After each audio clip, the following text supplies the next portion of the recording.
For my Module 3 discussion, I'm going to be doing a tutorial on how to solve a differential equation. Doing this, I will be using my chalkboard and my different colors of chalk to walk through the different steps of the problem. So, our first step in solving a differential equation is to get the y and dy on one side and the dx and 2x on the other side. So, in order to do this, we're going to multiply by y on both sides, giving us y dy on this side.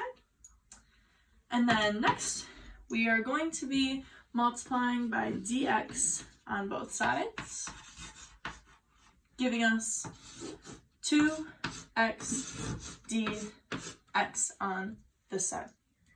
Our next step in solving this equation is going to be finding the antiderivative, or also known as the integral. So this right here is our integral symbol. If you don't know what this means, it is doing the reverse derivative of the problem. So in order to do this, we are going to add 1 to the exponent of the variable. So in this case, y to the first plus 1 is going to be y squared.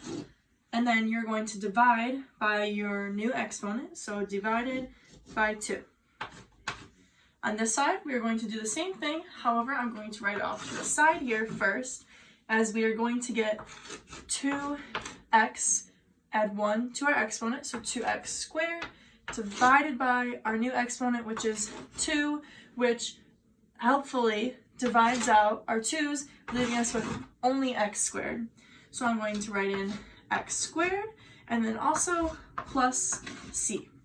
When you're doing the integral of the right side, you need to add this plus c because it is a constant value that we are going to solve for to help us later in the problem. So now, solving for this value of c, we are going to use this information up here, so x equals 1 and y equals -1, to plug into this equation to solve for c.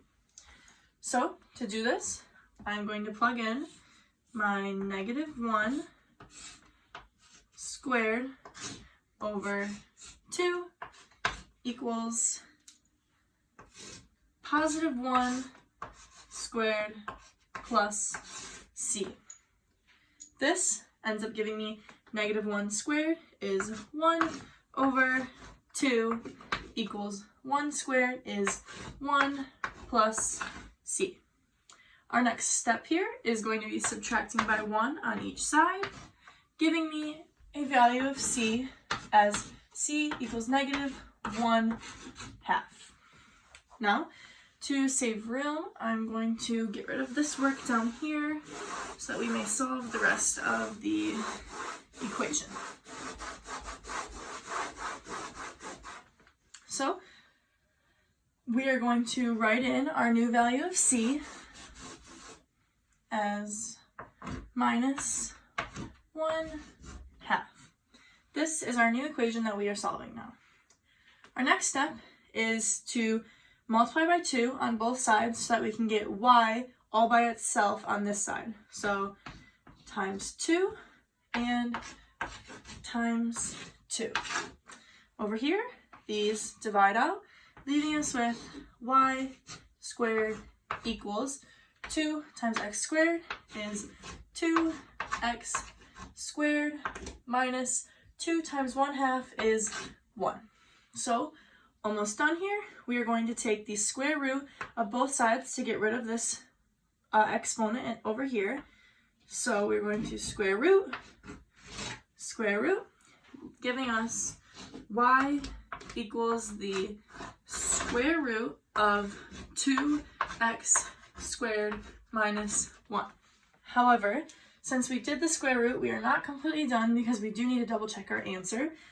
So using this equation, we are going to plug in this 1 and solve to see if it equals -1. So plugging in 1 for x gives us 1 squared is 1, times 2 is 2, minus 1 is 1. The square root of 1 is a +1. However, we need a -1, so our way to solve that is to make this square root negative. This means the final answer for our equation is going to be